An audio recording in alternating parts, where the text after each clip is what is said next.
কথা কন না কেন? এদেশে যে যার মতো পোশাক পরতেছে, আমরা কি বাধা দিছি ভাই? এখন দাদি নানি ব্লাউজ যারা শাড়ি পরেছিল তারা এখন অভাবের কারণে পড়ুক আর গরমের কারণে পড়ুক, কোন দাদি কি শাড়ি পরিয়া বিশ্ব রোডে গিয়ে আন্দোলন করে বলেছিল আমি তোমার দাদি দেখে যাও শাড়ি পরেছি? বলেছিল ভাই? এই পাগলিরা কেন বলে?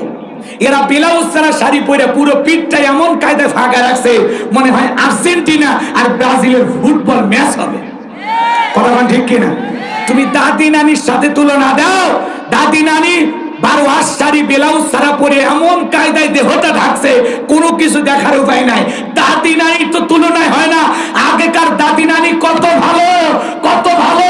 পুরুষের আওয়াজ পাইলে ঘরের কোনায় যায় লুকাইছে। আর এখনকার বোনেরা, এখনকার মা বোনেরা পুরুষের আওয়াজ পাইলে দরজা ফাঁক করে দিয়ে গল্প করে, কার কাছে এসেছেন, কি বলতে চান, ভিতরে আসেন, একটু চা দে, দুটো বিস্কিট দে, আসেন না ভাই বসেন। কথা বলেন।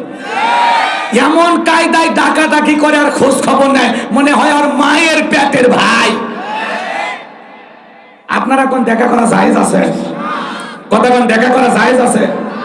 আপনার স্বামীর খোঁজ করতে আসে, কয় বাচ্চাদের খোঁজ, কয় বাচ্চা তো আমারই স্বামী, বলেন কি বলবেন? আমাকে কি বলা যাবে না? আসেন না ভাইয়া, দাঁড়িয়ে থেকে কথা হয়, একটু ভিতরে আসেন, চেয়ে দে, দুটো বিস্কুট খান না ভাই। এমন কায়দায় আদর আপ্যায়ন করে মনে হয় কয় যুগের আত্মীয়। কথা কন না কেন? কথা কন না কেন? বলেন তো এই মহিলার এইভাবে দেখা করা, কথা বলা কি জায়েজ আছে? বলেন জায়েজ আছে? এখনকার পাগলিরা এরকম করে।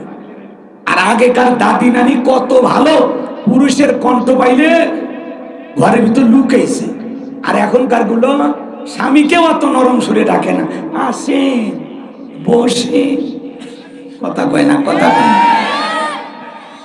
মা বোন যারা বসে আছেন, মা ভালো করে শোনেন, আপনার দরজায় যদি অপরিচিত কোনো পুরুষ আপনার স্বামীকে সন্ধান করতে আসে, এমন ভাবে জবাব দিবেন, বাড়িতে নেই খুঁজে নেন, মোবাইল করেন, সব ঝামেলা বাড়ির উপর আসে, সহ্য হয় না।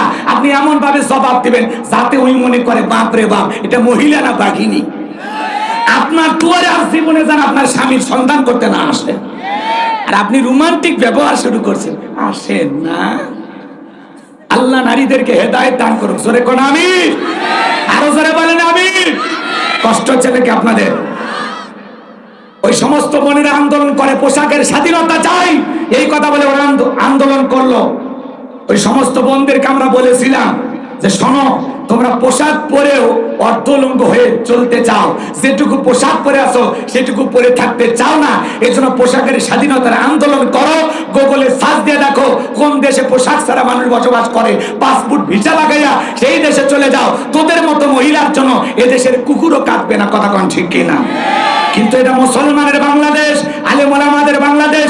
95% মুসলমানের দেশে উলঙ্গপনা, বেহাপানা, অশ্লীলতা মেনে নেওয়া হবে না। এই দেশে থাকতে হলে আল্লাহর বিধান পর্দা মেনে থাকতে হবে। কতক্ষণ ঠিক কিনা? মনে রাখবেন, কোন সম্ভ্রান্ত ভদ্র ফ্যামিলির মেয়ে বোরকা ছাড়া বাহিরে যাবে না। নারীদের জন্য পর্দা করা নফল না ফরজ? আল্লাহ বলেছেন ওয়াকরনা ফি বুয়ুতিকুন্না ওয়ালা তাবাররাজনা তাবাররুজাল জাহিলিয়াতিল উলা, নারীরা তোমরা ঘরের ভিতরে অবস্থান করো, খবরদার জাহিলিয়াতি যুগের মেয়েদের মতো নোংরা অশ্লীল পোশাক পরে নিজের দেহকে প্রদর্শন করো না। একটা নারী যদি ঢিলা ঢালা বোরকা পরিয়া হাত মুজে পা মুজে লাগাইয়া রাস্তাতে হেঁটে যায়, মনের অজান্তে শ্রদ্ধা সম্মানে মাথাটা নত হয়ে আসে। আর যারা উল্টা পাল্টা পোশাক পরে, যার পোশাক যত উল্টা পাল্টা, ওর চরিত্র তত উল্টা পাল্টা। তুমি মুসলমানের মেয়ে বেপরদায় বাহিরে যেতে পারবা না, তুমি মুসলমানের স্ত্রী বেপরদায় বাহিরে যেতে পারবা না। কথা কোন না কেন? আর এই ওয়াজ দিয়ে কি আমল হবে না? আপনাকে পুরুষ হওয়া লাগবে। বউ যখন বাইরে বেপরদায় যায়, শেফালিয়ে বোরকা পর, তখন বলবে হ্যাঁ আমি মনে বুড়ি হয়েছি যে বোরকা পরে বাইরে যাবো। বুড়ি হলে তো কেউ তাকাবি না, এখনই দোকানপাট থেকে বাইরে যা। কথা বল ঠিক কিনা? বউ আপনার কথা মানবে, ধমক 2-4 দিন দেন, দেখেন এমনি সাইজ হয়ে যাবে। কিন্তু আপনি তো বইয়ের দিকে চোখ দিয়ে তাকানোর সাহস পান না। বইয়ের দিক যখনই তাকায় বউ কয় কার দিক তাকাইছিস, আগে 3 লাখ জমা দে। কারণ যৌতুক নিয়ে বিয়ে করেছে, যৌতুক নিয়ে বিয়ে করেছে যারা, বইয়ের কাছে ইয়েতিম তারা, বউকে শাসন করার ক্ষমতা এর নাই। কথা কোন ঠিক কিনা? আর যারা যৌতুক নিয়ে বিয়ে করে এরা ছোট লোক, এরা কি? কথা বল না কেন? কাঁচা পায়খানা খাওয়া যেমন হারাম, কোন কন্যা পক্ষের কাছ থেকে জোর করে যৌতুক নিয়ে খাওয়া তেমনি হারাম। ওইটা খান না কে দুই একদিন। আল্লাহ হেদায়েত দান করুন, জোরে বলেন আমিন। স্ত্রীর মহারানা পরিশোধ না করিয়া উল্টো শ্বশুরের উপর জুলুম করে যৌতুক নাই, ছোট লক্ষ টাকা। কথা কন নাকি আপনারা? যারা যৌতুক নিয়েছে এরা তো চুল ইচ্ছে করছে, এই হুজুরকে আগে জানলে তো ইটে মেরে মেরে ফেললে মার ভাই আয় মার। তারপরে সংশোধন হয়ে যায়, শ্বশুর বাড়ির টাকা নিলে এখনই ফেরত দাও, যাও দিয়ে দাও। হারামে কোনো বরকত নাই, কথা কন ঠিক না? আল্লাহ আমাদের হেদায়েত দান করুন, জোরে বলুন আমিন। ওই দিক সেদিক যাওয়ার কোনো সুযোগ নাই, লাইন অনেক আছে কিন্তু এদিক সেদিক যাওয়ার কোনো সুযোগ নাই। ডাইরেক্ট কথা বলতেছি বাজান, মন খারাপ করবেন না। তাহলে নামাজের ভিতরে দাঁড়ায়া আমাদের মন খালি চটপট করে, কথা কন ঠিক কিনা? নামাজের ব্যাপারে এক চাচা মিয়া এত তাড়াহুড়া করে ওযু করছে, এক ঠ্যাং না ধুইয়াই মসজিদে ঢুকছে। তাই সালা মসজিদ পিছটা খেয়া চাচা একদিক লঙ্গি একদিক, তাও বলে আল্লাহু আকবার।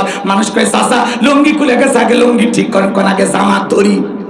এরকম তাড়াহুড়া করে জামাত ধরা যাবে? কথা কয় না, কথা কয় না। নামাজের আজান হয় 15-20 মিনিট আগে, ততক্ষণ কি করেন?